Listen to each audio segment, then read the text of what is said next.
চাকরিরত অবস্থায় একজন কলিগ অন্য কলিগের খারাপ দিকগুলোর ব্যাপারে সতর্ক করার নিয়তে বলা যেতে পারে কিনা?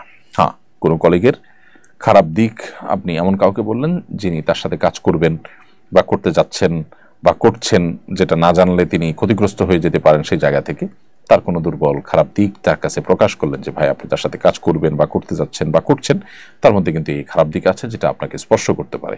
এরকম যদি হয় তাহলে আপনি বলতে পারেন, সেটা গুনাহ হবে না।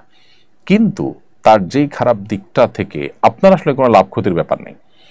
ধরুন তার চারিত্রিক সমস্যা আছে, তো এতে আপনার কোনো অসুবিধা যদি না থাকে তাহলে আপনার কাছে কেউ বললে সেটা অবশ্যই গীবত হবে এবং সেটা নিষিদ্ধ হবে। কারণ এখানে সংশোধনের ব্যাপার, আপনার আত্মরক্ষার ব্যাপার, আপনি ক্ষয়ক্ষতি থেকে বাঁচার কোনো ব্যাপার এখানে নেই। আর যেহেতু ইন্নামাল আমালু বিন্নিয়াত, প্রত্যেকটা আমল নিয়তের উপর নির্ভর করে, অতএব আপনার সেরকম কোনো ইন্টেনশন বা নিয়ত না থাকার কারণে আপনি এ ধরনের গীবত করলে সেটা নিষিদ্ধ হবে এবং নাজায়েজ হবে।